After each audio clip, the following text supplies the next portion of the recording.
Hello and welcome to Telehoma's Cooking. I'm your host, Kelly Lepchinsky, and we're here today once again in my home kitchen while we're under a lockdown for the coronavirus pandemic. And today I'm going to make something a little different for me, probably a comfort food for you. I'm going to be making a stovetop macaroni and cheese. Now, I had originally planned today to show you how to make a fried French toast. And I'll tell you why. We have been using just sort of the items in our home pantries for the last couple of weeks to cut down on any not essential trips to the grocery store. So we've shown you how to make your own homemade bread. We made 3 loaves of bread. With the leftovers from one of those loaves, we then made a bread pudding, which came with a bourbon sauce, which makes a nice substitute for a syrup if you go to make a French toast. And then in a savory chicken episode, we learned to use a fritter batter, which if you swap out the cayenne and the garlic powder and the pepper for some sugar and some cinnamon, makes a really nice coating for the leftover bits of your second or third loaf of bread. The thing is, as well as that came out, and I do recommend giving it a try, I've already shown you how to do every part of that process in those 3 episodes. So if you're interested in going back and looking at those episodes are on demand. I figured today we'd go ahead and move on. Now, if you watched the savory chicken episode, you heard that I got a delivery of cheese during the middle of filming that episode, and I already had quite a bit of cheese in the house. So the question today was, how am I going to use all of that cheese? Well, I'm not going to use all of it, but I'm going to use a good bit of it with this stovetop mac and cheese recipe. Now, I've already boiled down the elbow macaroni, just according to package directions, like you would for any other recipe you use elbow macaroni for. But I kept aside some of that starchy water in which I boiled. It was regular water when I boiled it. It became starchy by the use of the macaroni. But I kept that there just to keep it nice and moisturized while we're going through the rest of the process here. Also, that starch is really going to help the macaroni and cheese sort of grab on to the rest of the ingredients. So what are those ingredients? Once again, I'm going to bring in my makeshift counter. So right now, while we've just got some cooked elbow macaroni, we want to add 4 tablespoons of butter. That's a half a stick. I'm going to put that right in. And I've got this right now on a really low temperature so that when I was telling you about the French toast, I didn't overcook my pasta and make it stick to the pan. I'm going to turn that up to about medium now and get that butter in there where it can start to melt.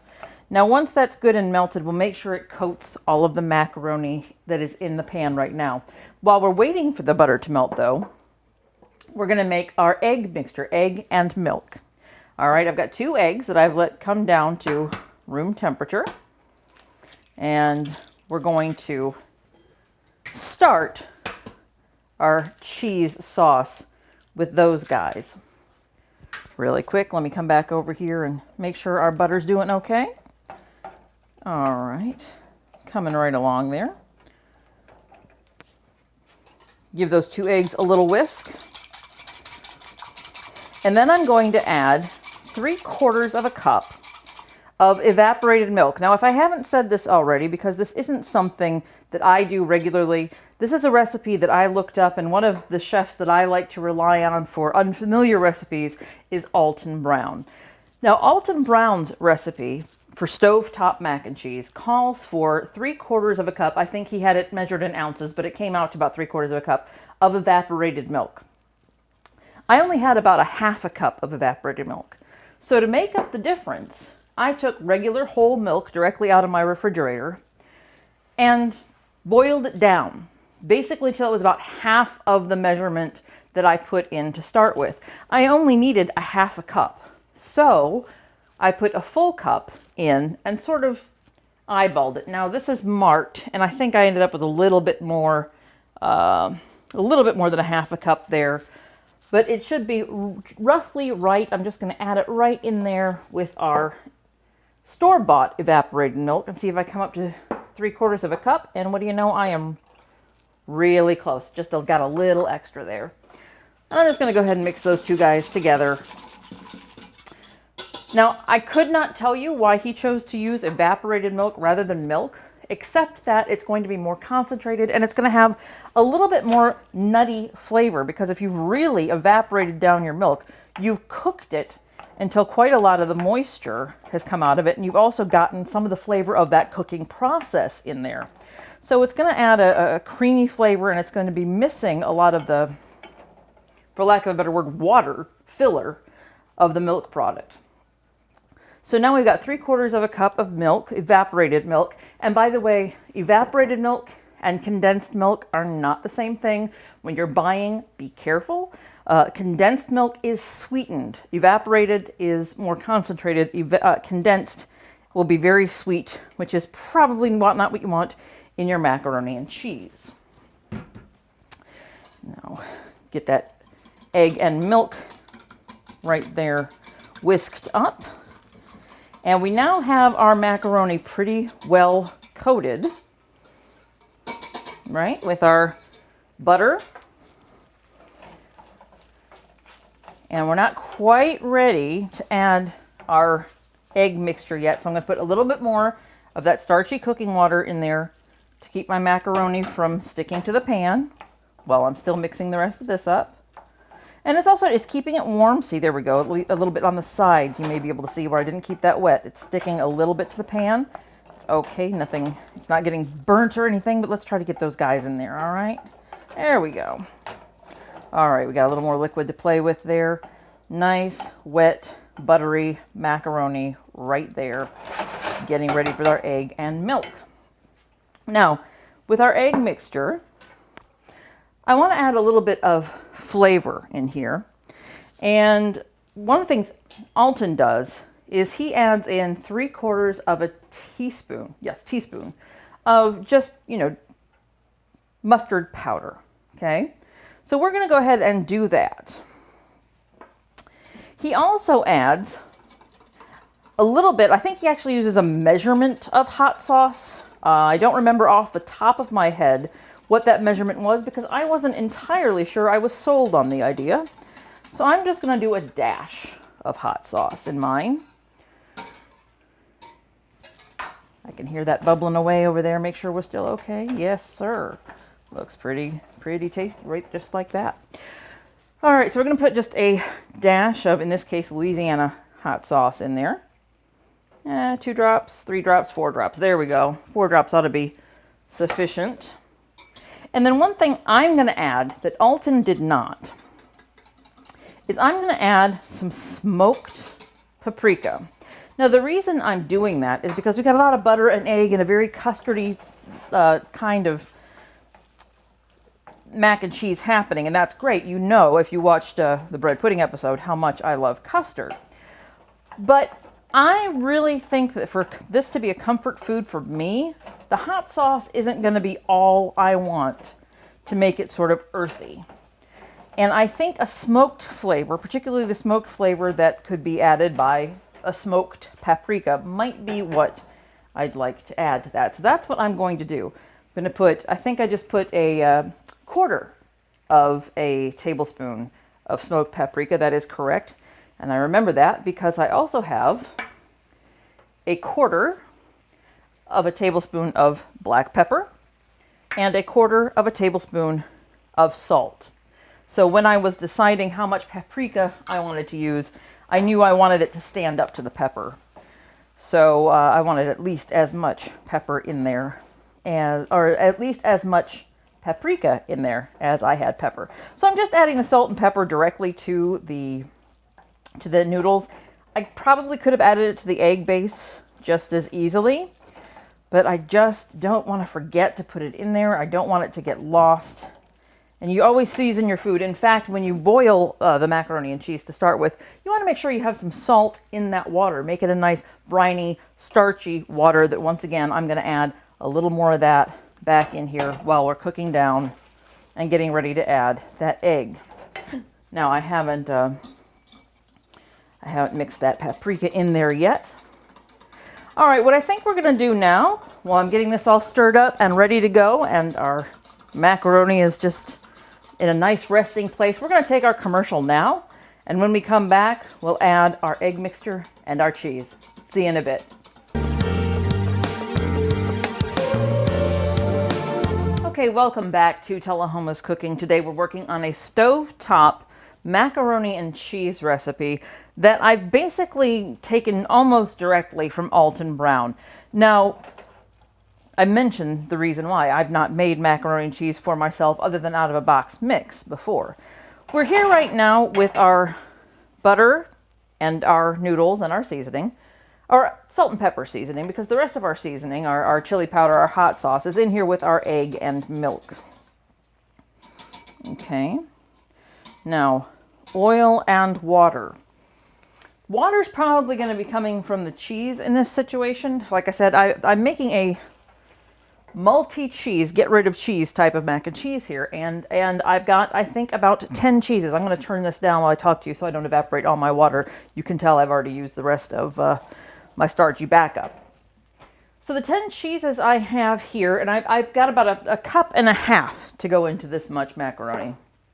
I ended up with mozzarella, cheddar, queso blanco, asadero, mozzarella, provolone, romano, parmesan, and there's at least two more, fontina and asiago. So these are all the cheeses that I will be using in here today, but some of these came from mixed cheeses. They were already shredded and aren't necessarily going to be of the finest quality for cooking with. You know, it would be better if I had them brick cheeses. I could shred them right off the brick, and that's just not what I have on hand, and we're not making any non-essential trips. So that's what we're going to use, about a cup and a half of that cheese. But the reason I mentioned the water factor is that one of the things the mustard powder is it's really nice as an emulsifier, something that makes the oil, like the butter, and the water, which is both the starch water that I've already used and the water that might come from these cheeses, get along. So it not only adds flavor, it also helps a little bit in the meshing of some of these ingredients. Now I'm just adding that in there relatively slowly. I've also turned the heat down while I was talking to you, but I'm going to keep it down a little bit because once again, we're adding in an egg mixture, and anytime I add in an egg mixture, I like to be a little low and slow with the temperature because we don't want to scramble it. We also don't want to break the sauce. Now, we don't really have a sauce, so to speak, yet to break. There's not a lot in the way of, well, let's see. We've got butter in there. We've got milk in there. We may, in fact, already have a sauce that could break even before we've added the cheese. And we don't want to do that. So we want to keep that temperature nice and low and move these things around fairly slowly. Now you can see this already looks like a pretty good coated macaroni. But we have not yet made it macaroni and cheese. And that's where we're going to do by adding in our 10 cheese mixture over there. And we're just going to keep mixing right here. I see a couple spaces where not quite getting my egg mixture as mixed around as I need to be getting it to avoid some curdling. So we're, once again, going to check that the temperature's low. And see if we've got that good and saved. All right, we're pretty good here.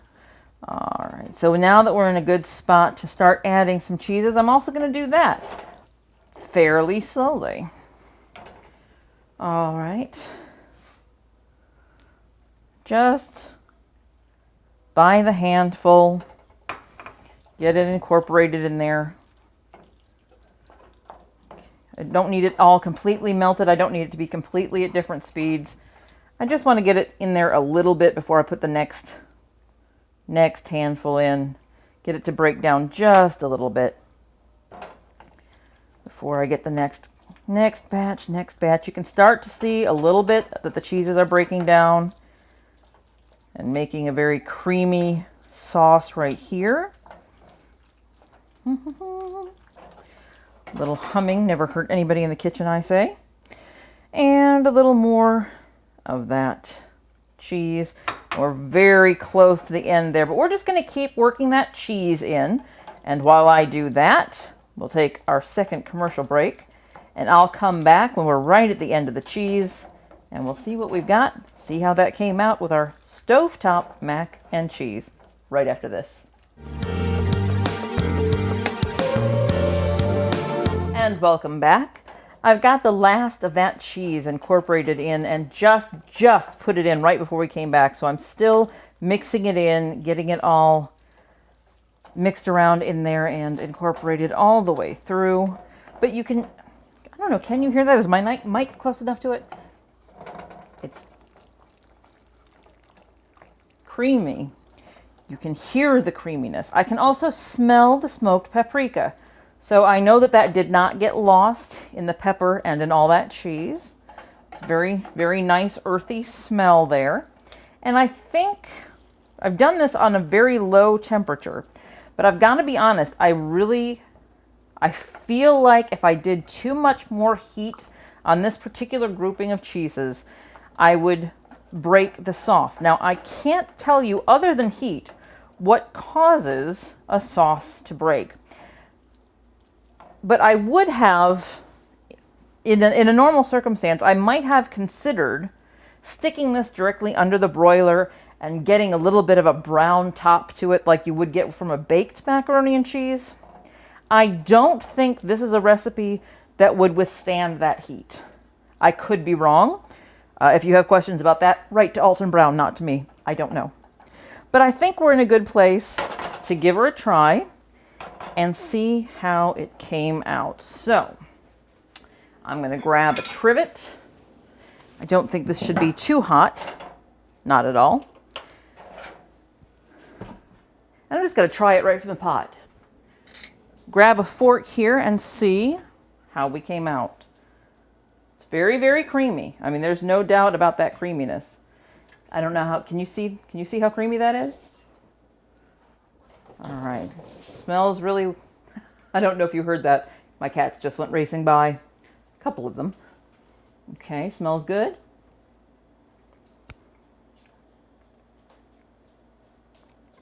Okay, all right. I am getting a lot of that paprika flavor.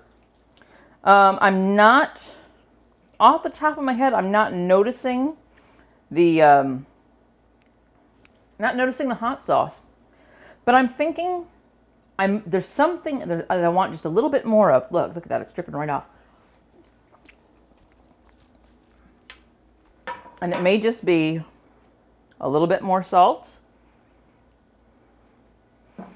A little bit more pepper. And yes, I'm cooking for one here, so just, don't be too disgusted by my putting my fork right back into that platter. I'm the only one eating this mac and cheese. So, there you go. There you go, all nice and mixed up again. And give it one last taste, see if that actually made the biggest difference.